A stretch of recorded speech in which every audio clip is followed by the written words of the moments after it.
Go ahead. Have we done an intro? Have we already started? Is this the podcast? I don't know. Have people been listening to us ramble? Do you want to do an intro? Fuck it.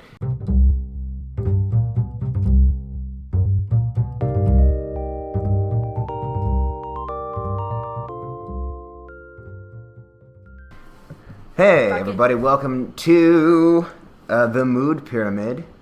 My name is Jacob Betts. My name is Emma C. Scarepa. Yeah, and we're going to talk about food and those sweet, sweet emotions that go along with them, aren't we? Yes. All our psychological connections with the food we eat. This month, we are talking about those very, very good little PSLs. You ready to talk about PSLs, Emma? Pumpkin Spice Lattes, yes. So you were just telling me, that you had looked up what's actually inside a pumpkin spice latte. Yeah. Or at least what makes pumpkin spice. Mm-hmm. So, okay. This is how it's described on Starbucks.com. It says, our signature espresso and milk are highlighted by flavor notes of pumpkin, cinnamon, nutmeg, and clove to create this incredible beverage that's a fall favorite. Enjoy it topped with whipped cream and real pumpkin pie spices, which, by the way, pumpkin pie spices do not actually have pumpkin in them. So there's no pumpkin in the actual drink? I think it used to be there was no pumpkin in the actual drink, but recently they started adding pumpkin puree to it, probably to make it seem more legitimate. But I will say, I did work as a barista for a while. This was not in a Starbucks. This was in a cozy. When they were teaching us how to make a pumpkin spice latte, we used no pumpkin puree. It was just supposed to mimic the taste of what they think pumpkin tastes like, or what we associate with pumpkin. So. Yeah, I did something kind of rude here. I did set up a question that I sort of knew the answer to. Yeah. Just because I wanted to talk about it, which I know is weird to be like, hey, here's a question, but you're right. They didn't used to have pumpkin in it, but they added small amounts of pumpkin puree in 2015. Yeah, due to a backlash that there wasn't anything organic inside it. Yeah. Which is kind of weird because I never thought of a pumpkin spice latte as being flavored like pumpkin. If anything, it tastes kind of like chai, but with a weird pumpkin-y addition. Yeah, that would make sense. If that makes any sense. I think that might be more of the nutmeg and the clove. Probably adds to it. If you look for similar drinks at other kinds of coffee shops that do PSLs, they don't call it pumpkin spice lattes. They call it something else. They'll call it a fall flavor, a pumpkin fall drink, or something like that. Or really? Yeah. I know you can get a pumpkin spice latte at Dunkin'. Do they call it that? Yeah, I'm pretty sure they call it. They call it a pumpkin spice latte. Yeah. I thought it was incorporated or copyrighted by Starbucks or something. Because go ahead. They probably tried to. It seems like the kind of thing they would try to. I'm surprised it isn't. Maybe they lost a lawsuit or something. But I'm fairly certain at Dunkin' you can order it and call it a pumpkin spice latte. Well, so quick history from what I was able to find on the pumpkin spice latte. It was invented, or at least developed, by a basketball player who was a basketball player in college, I believe. I don't know if he ever did anything professionally. But his name was Peter Dukes. Yeah. He was hired on at Starbucks in 2001 and started developing it in 2003 because he needed to create a seasonal flavor that was going to rival maybe not rival, but a seasonal. He was going to create a seasonal flavor for fall that could help go for all the seasonal flavors they have for Christmas. Well, he decided that a pumpkin pie flavor was probably going to be the best bet to create something that would work for fall. Yeah. I was also noticing that apparently that's their most popular seasonal beverage. And according to a study at Adweek, any post that lists a pumpkin spice latte is going to get 463% more likes than one about normal coffee. Wow. Now, there's something I kind of don't like about that study, though. First off, it's against... it's putting it in comparison to normal coffee and not to a normal latte. Yeah.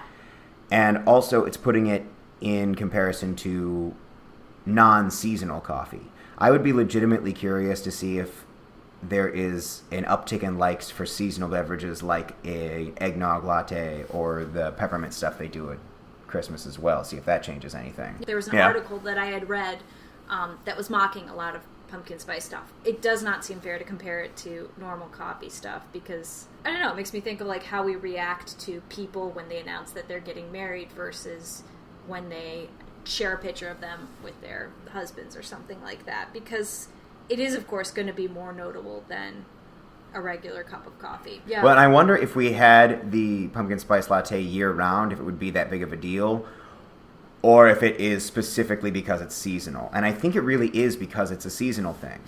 Oh, I definitely think so. Like Shark Week. If we had Shark Week all year round, people would get excited about Shark Week. Well, yeah, because Starbucks actually gets more business in December than it does in October and September. It gets significantly more business in December. Interesting. Even though they have a bunch of different drinks that they do for the winter holidays. They have a ton of them. They have eggnog and peppermint and gingerbread and stuff that they fly around.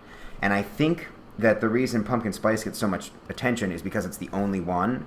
Even though it doesn't bring in as much business because it's doing it all on its own. It's pulling a lone wolf game. Yeah. I think it's just because it's got more fanfare, and that sort of brings in its own level of attention. This is how I want to get into like how society reacts a little bit to it, because I think there's a certain person associated with pumpkin spice lattes, and or kind What's of that person like? Well, it's been labeled as either a very basic person or a basic girl, but a lot of times It's a basic drink? It's considered it's considered core white girl basic. That makes no sense to me. It's a seasonal beverage. I know. That's like saying eggnog is a basic ass drink. Like, fuck, of course it is. But, like, that's cool because it's a season shit. Okay, so I had to Google what basic meant because I know what it meant, but I didn't officially know the Urban Dictionary definition. And when I looked up the Urban Dictionary definition, it said if someone is basic, it's like they're always on the trend, or they're always like just following a trend, or just liking what's most popular and not necessarily being quote unquote authentic to what's a trend. That's interesting, but I don't think there's a particular, like, I feel like we all kind of do that to a degree. Yeah. And whether that's why they're doing it or not, I don't think that makes their affection for the drink any less real. I don't think so if either. You actually do like it, yeah. Yeah, but I think I don't know, I think so I don't know if you've read any articles or seen memes online, but a few of them have pointed some things out, that when people make fun of people who have pumpkin spice lattes, that they're kind of making fun of the idea of women liking something very sweet and it being like just kind of considered this thing of like, oh, that's such a frou-frou thing. It's not real coffee. Oh, that's just gatekeeping bullshit. It is. That's just gatekeeping bullshit so they can say you don't like real coffee. Like, yeah. Pumpkin spice lattes are real coffee. They're no more or less real than any other espresso-based drink.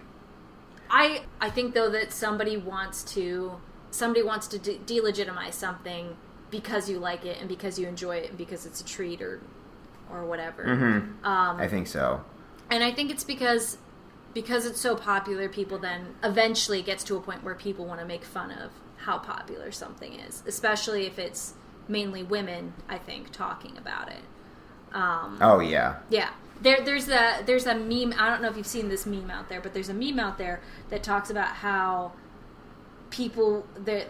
how the internet talks about pumpkin spice lattes and how the internet talks about bacon. And I know we're not talking about baking, but this meme talks about the fact that that pumpkin spice lattes are often associated with women, and we deride that. We see that with derision, but like everyone loves bacon, and they'll talk about how much bacon is so awesome, and how it's like, oh, bacon is the best thing in the world. And it's because, like, growing up I did associate bacon more with men, and I did associate more sweet stuff and like sugary stuff with women. And so someone was saying, we don't need to genderize these two things, and we don't need to make one seem more badass, but yet we've done that. We've said bacon is more, like, you can't go on the internet and say bacon is more badass than pumpkin spice latte, but the way we view bacon in the world, it has that more badass. I would agree, and I think there is sort of a double backlash to pumpkin spice lattes or any type of temporary Starbucks drink that comes with its own little piece of backlash. That is not only do I personally not like this, but it's clearly marketed toward women, so it gets to be its own little category of special bad. How people will often, especially men, will look at something that they don't like and say, I don't like this and you are wrong for not liking this. And when the thing that they don't like is also clearly marketed for someone who is not them, suddenly it becomes uber wrong that thing even exists in the universe. Like, they just can't accept that there's a thing that is trying to appeal to someone else. And I know I'm going off a little bit on this, but I've noticed that recently with small things about the American Girl doll, people talking about the American Girl dolls as if they're creepy or using them. There's a play, I think, out where they use black and white images of the American Girl dolls. Have you heard of this company? Ever? Do you know about this company? I am familiar with them. I never owned an American Girl doll. Okay. Well, for me, growing up, that was like a big part of my childhood. The focus was a lot more on younger girls and their historical significance. A friend of mine, when I showed him pictures from Chicago and going to the American Girl Museum, he said to me, "Oh, you and your cousins are so creepy for liking dolls." And like, there is also like this creepiness associated with dolls, which are a particularly female thing. Girls play with dolls. If guys play with anything close to that, it's action figures. I think there is this association sometimes in media that dolls are creepy, or that they can be creepy. Now, maybe that goes back to, like, voodoo, and how voodoo was used to, like, hurt dolls so that those dolls would be humans, but... Well, interesting. I think we often look at voodoo dolls as being creepy because I think dolls in general already have a creepy aspect to them. I think they're both pulling from the same kind of thing that we already see as this uncanny valley of you look kind of human but kind of not. And I'm sorry, I feel like we're getting a little off topic. Yeah. Last time that you had a pumpkin spice latte. Last time I had a pumpkin spice latte. Last time I had one was the ones they have at Dunkin' Donuts, because during the month of September they had this promotion. It was like McDonald's Monopoly, but for Dunkin', basically, where you peel anything off of a large. And I don't live, but I work around the block from a Dunkin'. So my employees and I, pretty much anytime anybody needed to make a coffee run, we'd go out and get a large of whatever was going on so that we could see what free stuff we won. Yeah.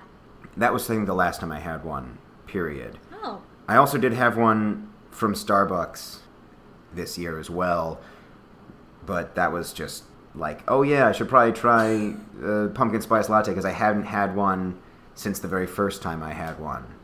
So I've only ever had a pumpkin spice latte from Starbucks twice. What about you? What was your last time?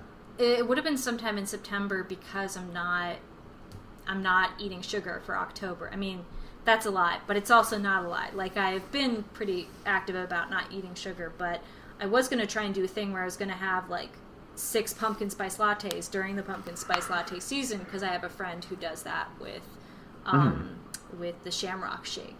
So the last time I had one would have been sometime in September, when I was early to work and I just wanted to treat myself, or I just wanted to enjoy the season and bring in the fall, because I do very much associate that with fall. One of my anecdotes from a pumpkin spice latte is I remember really enjoying one, not actually one from Starbucks, but I remember really enjoying one in 2016 when I was, it was in the fall, and I was working at an architecture firm, and it was like right before the election, and I had just seen a video where a bunch of people in pantsuits were dancing in Times Square, and they were all like, is that Justin Timberlake song from the Trolls movie? Yeah, just dancing. And you can't stop the feeling. Can't stop the feeling. And I was listening to that, and it was crisp outside, and Hillary was gonna win, and there was gonna be this big positive thing, and I was having a pumpkin spice latte, and I was employed, and I don't know. I think I just overall associate having those with the fall and my enjoyment of fall and kind of the coolness and the colors. And awesome. Yeah. And Hey, do you remember the first time you had one? No, I really can't. Yeah, I remember some of the early times and having some Christmas drinks at a Borders, but yeah, I don't remember my first pumpkin spice latte. The first time I associated it with like being a basic white girl was hearing about it on fall break from another friend who she Instagrammed it, like, enjoying my basic white girl life, and she Instagrammed her pumpkin spice latte. Where it's kind of half ironic, but also I genuinely like this thing. Yeah. I don't want to be made fun of for liking it. Yeah. Yeah. I know that feeling. Do you feel like the fact that it is often associated with being a basic white girl, if that has affected your enjoyment of it in any way? Actually, you know what? Before we even answer that question, do you like pumpkin spice lattes? We haven't even said if we like them or not. Yes, I do. Well, if it's good. I do too.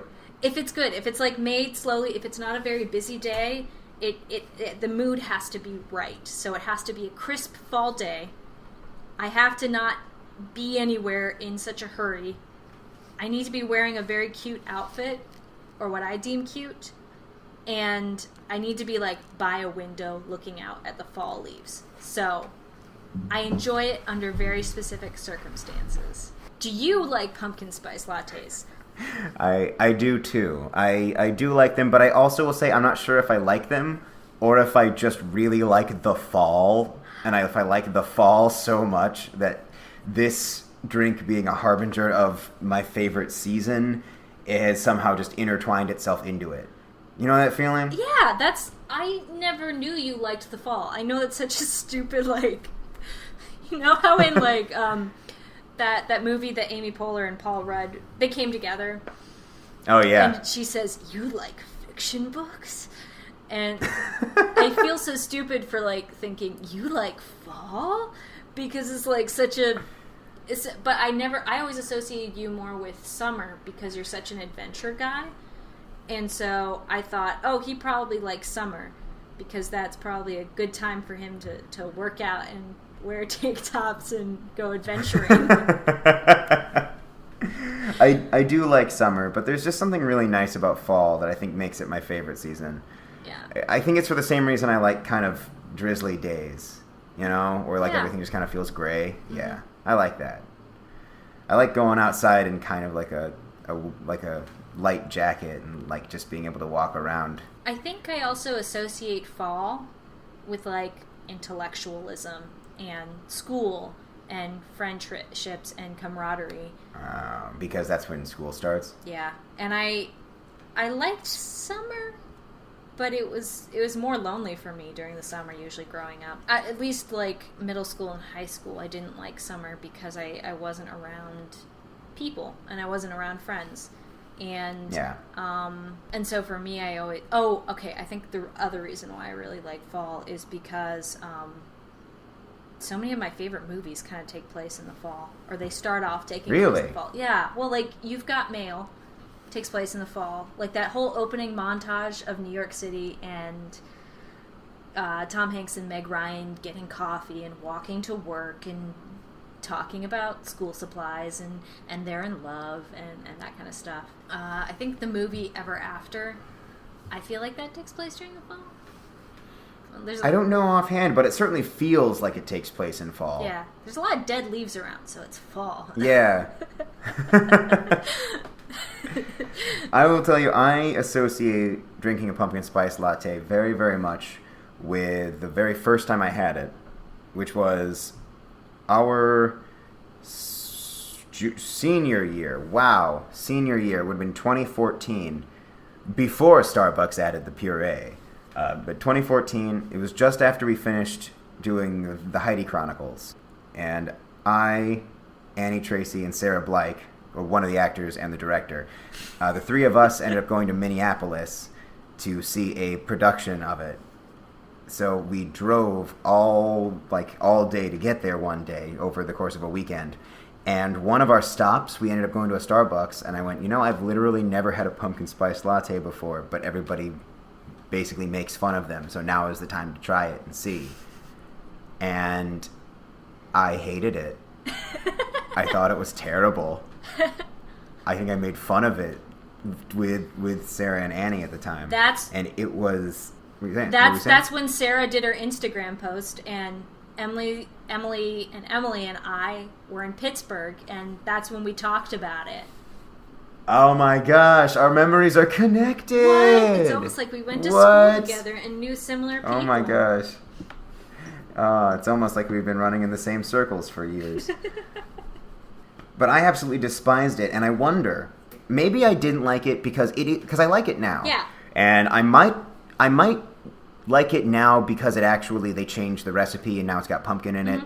I might have disliked it then just because I wanted to dislike it, and that's cool. Yeah. You know? Mm-hmm. I was a very different person in college, and one of the things that I think I've changed a lot is that at that time it was way more interesting for me to be more of the type of person who would make fun of something rather than enjoy it unironically. But I will say, there was one time that Margaret Mughal was saying, our friend Margaret was saying, I'm going to just watch Open Season for shits and giggles. And you said, no, we're going to watch Open Season seriously.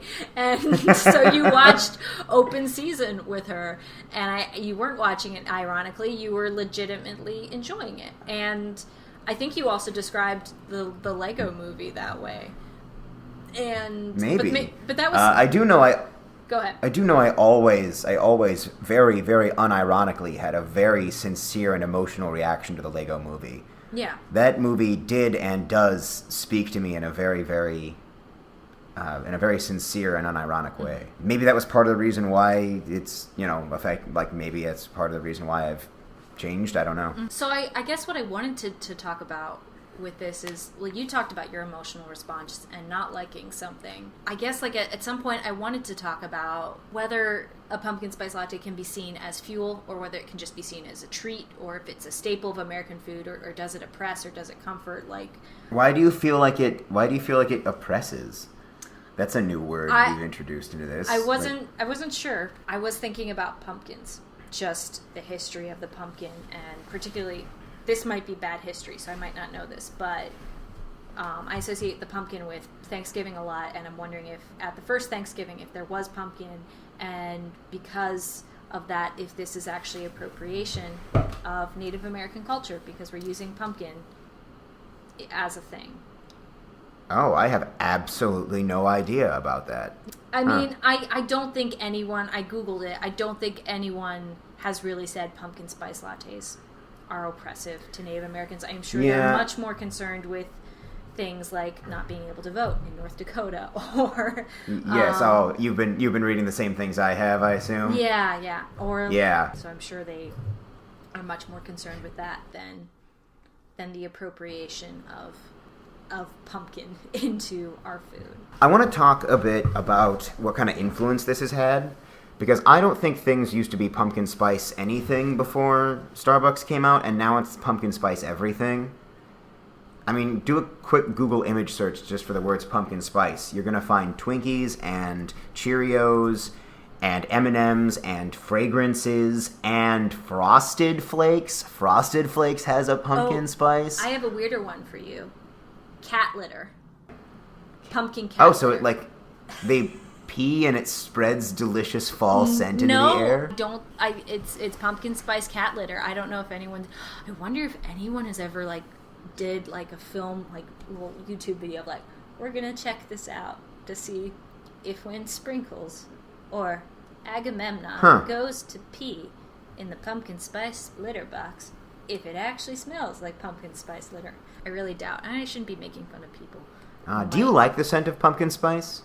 As a fragrance? Oh, yeah. You see, I think it specifically has to be with a few different things. I think it has to be with pumpkin pies, and I think it has to be with lattes. And I did think when it start to go crazy, and there's a Washington Post article about this. Someone wrote a satirical article just saying we need enough with the pumpkin spice stuff. False. Enough with the pumpkin spice. We need more pumpkin spice. There's not enough. I want science to create an abomination of pumpkin spice that we can't go back from, thus forcing us to then realize we've gone too far. But until we've gone too far, we haven't gone far enough. I don't care. I don't mind when all these products, like, started coming out. There's also a Captain Morgan spiced rum pumpkin spice called, get this, Jacko Blast. I love that. I can't drink alcohol right now because the diet I'm on doesn't let me. Mm-hmm. But the minute I can again, I can't pass up something called Jacko Blast. Like, I can't. Yeah. Its name is Jacko Blast. Yeah.